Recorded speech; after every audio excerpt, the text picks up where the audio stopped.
Why, good morning. Today is the 7th of January 2021. Got in this morning, flushed everything out, so we're still waiting for things to start coming back up to capacity. And it was right there at the edge where we were running about 690 kilowatts, and but we were at almost maximum on our RPMs. So I knew that we should be in the 700s. So we flushed everything out. And that's simply, you just shut things down.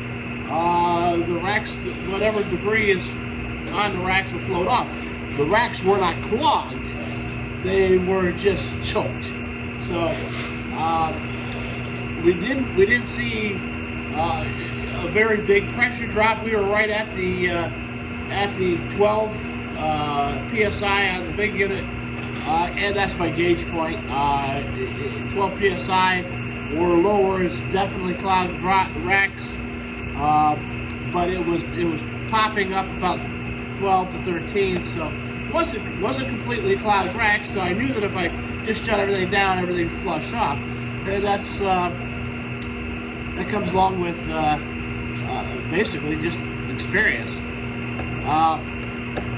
So anyways, I didn't get anything done yesterday because it just didn't feel good. When I'm doing generators, I want to be 100% most, and make sure that I get everything correct the first time. So I had a wicked headache, wicked cold, body aches, the whole 9 yards, and I was like, you know what? I'm taking the day off. I'm just gonna go back here and sit down and nap, and that's what I did. I napped most of the day away, because if you're not 100% and you're not on, you could really do something stupid or something wrong. So I try to do the best job that I can every time that I'm there. One of the things that I always strive for is to do the best. Doesn't always work out. We all screw up. And we all fail, but we try to do our best, try to get things done the correct way. And if we know that there's things that we shouldn't be doing, then don't do it. So yesterday I just took the day off. I was just because I had head cold, and my head hurt. So I was like, that's enough of that. Anyhow, so you can still hear the contactors closing in the background.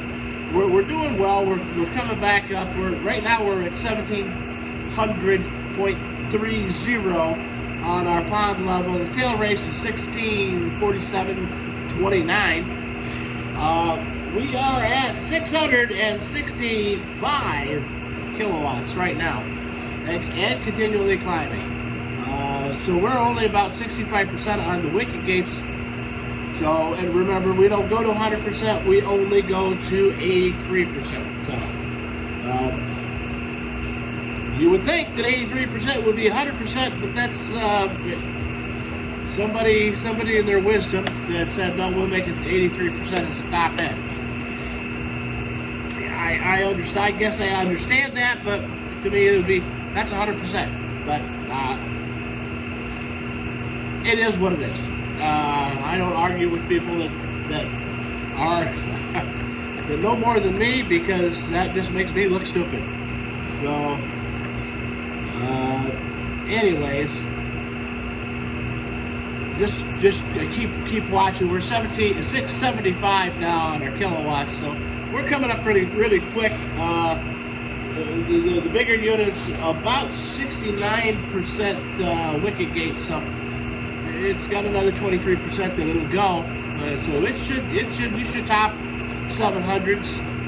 Remember that we were at 690 when I started. So if you gain a little bit, you gain 20, 30 kilowatts. I think it's worth it. Some guys say no, it's not worth it unless you gain 50 or 100. I disagree, because I think anytime you can sell something is better than selling nothing. There are guys out there that will not run their units below 35 kilowatts, and there's some people that their units won't run at 35 kilowatts. My little one will, and I will run it. Even if I'm just producing enough power to sell to one house and use whatever I need, because I think it's always better to sell something than nothing. I take a responsibility to at least make my own salary here for the company. Anyways, so this morning I came in. I didn't even come down last night and put the chickens away. I just did not feel well at all. So when I came in this morning, everybody was in the coop except one. And I gathered up a couple scoops of feed, opened the door, walked in, stepped right on the chicken. So she made a little fuss and ran off. So it was still kind of dark, so I couldn't really see her. I'm going to go check out them right now.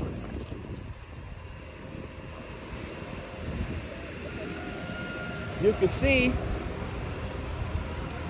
that's where the water is running in, right here, under here, and that's down about 4 feet right there. So that's the difference in the temperature of the ground right there. I don't see a wounded chicken, so quite possibly she just ran off and went inside. Let's take a quick look at the river this morning.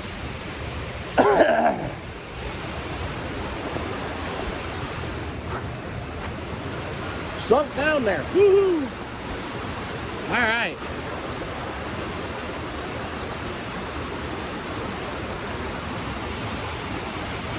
Snowing a little bit out here. I didn't think it was supposed to snow today, but it is.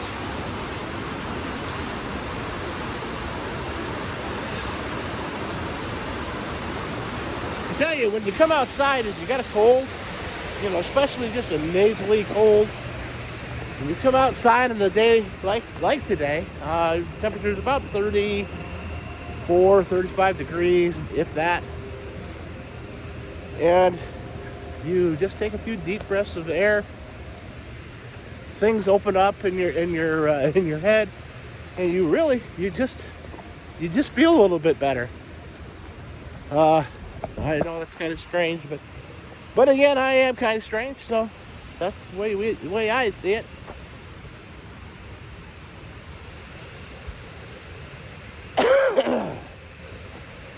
I've got about 12:30, quarter to 1. I got to be down to the fire hall and get the ladder truck out. For those of you who don't know, that I am the one of the truck engineers for the fire department. I run the. I usually generally drive to the scene, set up, run the pumps, run the ladder, the ladder truck. I do traffic control for scenes when we don't have to run anything. I do not do any physical firefighting, but I would set on a hose if we needed to. But that's pretty much what I do down there.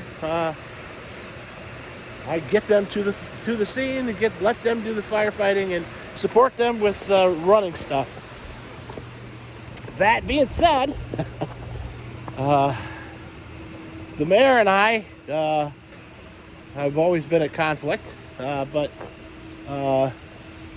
she is now concerned with my health, and saying, "Oh well, I have to have a note from the cardiologist saying it's okay for me to be on the fire department." Well, I don't have to have a note saying that it's okay to be on the fire department.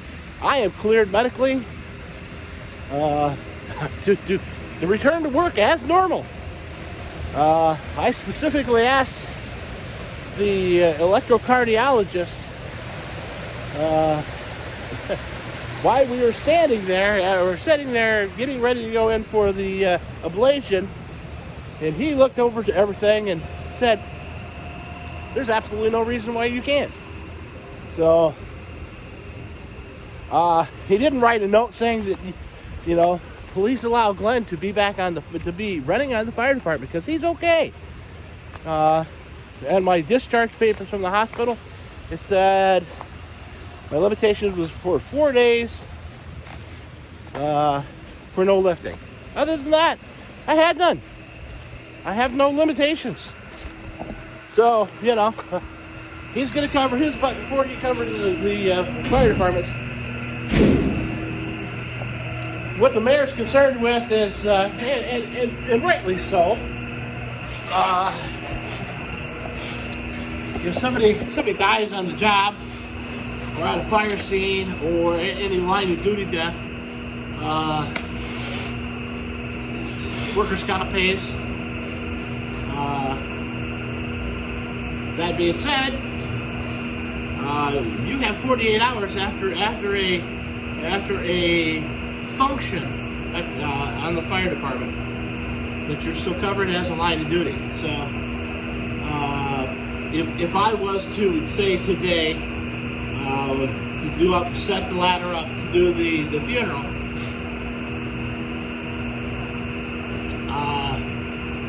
and I went home, and then tomorrow afternoon I had a heart attack, that would be considered a line of duty death. So because it was within the 48 hours, which is kind of a big gray area, but that's the way they do it. And so, usually nationally, we have over 100 line of duty deaths every year for fire department. There are websites out there that you can check that and get notifications on that. I do participate in that. I check those. Mostly, I did it for curiosity when I was the president of the fire corporation, and I wanted to keep that fresh in everybody's mind. That there's this many deaths, so everybody just be a little careful. But now it's more of like I feel obligated to at least read their name and see what happened, if that makes any sense. I think they deserve at least that. Anyways, I regress again. Today we're going to see, that says a little AM showers, slow showers, but it's like 18%, so we're a little heavy on the 18% out there. Temperatures are supposed to be, this is the high, so it's going to continue to drop throughout the day. Not terribly. It's going to stay about 30 all day long. Tomorrow, sunshine, 36, but I have jury duty tomorrow. Or jury duty on Monday, not tomorrow. Tomorrow's 36 and sunny, Monday is 33 and sunny, but jury duty tomorrow. When you live in a county of 5,000 people, more than likely you are going to get jury duty several times.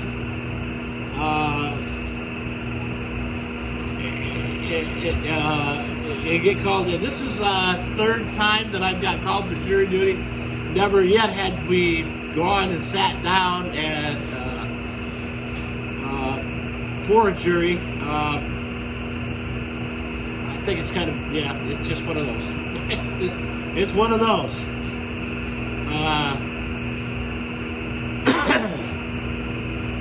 But that's what happens when a lot of people live in a town where in the town there's more than 5,000 people. Our whole county is 5,000, so it's a little different, a little more unique situation. And the other thing is, everybody pretty much knows everybody, and everybody knows what's going on. So it's a little more difficult to get a jury together because most of the people are related. You know, like, yeah, sure, that's cousin Stu. That's that's my wife's second cousin, twice removed on her mother's side. And oh, you caught him again? That will get you kicked off the jury. But we don't need to do that. We'll go there and collect our whole $40 for the day, and do what we got to do. I'll actually, they give us a phone number to call before we go on Monday morning. I'll call it, and I will almost guarantee that over the weekend they will have already come up with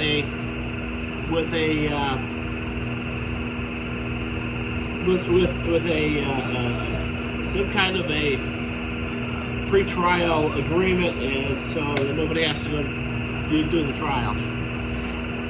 Anyways, back to the weather. Looks like we're going to get some interesting weather come towards the weekend. 4.5 inches on Friday, which is not anything great. We get 8 to 10 inches, and we don't even have a school delay. So Saturday it's supposed to be snow and rain, and that's 3/4 of an inch. And then Sunday, rain and snow, and that's going to be 1 inch. So it's going to be interesting. And right now they're looking at about 70% so for Friday, and that's going to be about 1 p.m. So it'll be interesting. And then on the 16th, it's going to warm back up to 37 degrees. 38 next Sunday, 38 on next Saturday. We've got the snowmobile cross country races coming up on the lake on the 28th, and if we don't get any cold weather, it's going to be cold this week, but it's going to start warming back up. If we don't get any cold weather, it's nobody going to be out on the lake, or we shouldn't be out on the lake. So it's interesting. I mean, this has been a strange year. Usually we get a big storm around Valentine's Day. So we'll see what happens then. But what I'm hoping is we don't see heavy snows in April this year. But it's possible. Anything is possible. I've got chickens coming on the 3rd of April, so snowstorms don't bother chickens, and these are chicks, so they will be in the brooder itself. I'll close it off. I'll put some vinyl or poly in there, wrap the inside of it. I'll put a heat lamp. I've got a heater, so that'll all go in there. They will be fine. These are just layer hens. So my thought was now $8.17 now for a dozen eggs up here. Milk is over $6 a gallon. My thought is maybe I should order some more. I don't know.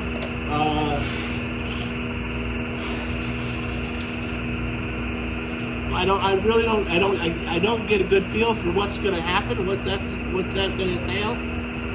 So I'm going to have to do some investigation, check onto things, because obviously the cost of chickens have gone up. Now, even chicks are almost $5 a piece. You have no guarantee they're going to survive, but you do what you can. I always order production layers, so my production layers will usually lay 5 to 6 eggs a week. And I like to sell eggs. I'm gonna have to. I was selling them for $4 a dozen. I can't do that anymore. So I think we're gonna kick that up and probably get another $1 a dozen out of them. Maybe I should go another $2 and get $6 a dozen. I'm not sure.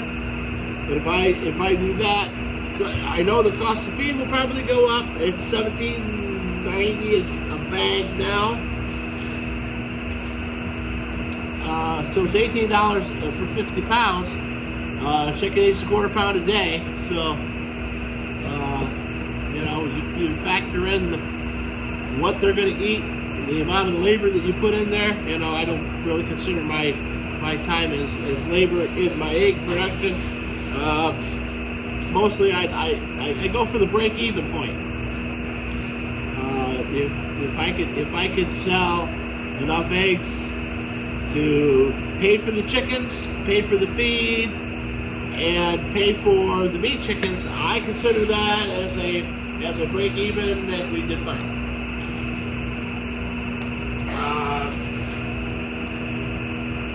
I know my meat birds are going to have to go up in price. I mean, I was getting $5 a pound, but I'm going to have to go more than that. And I hate to do it, but there's a point where you're going, people aren't going to do it, but people are going to have to eat. So, and if things get really bad, I can always barter. I'm not above bartering for chicken, eggs, and meat. So, all right. Well, anyhow, enough of that talk. I don't want to get too depressing.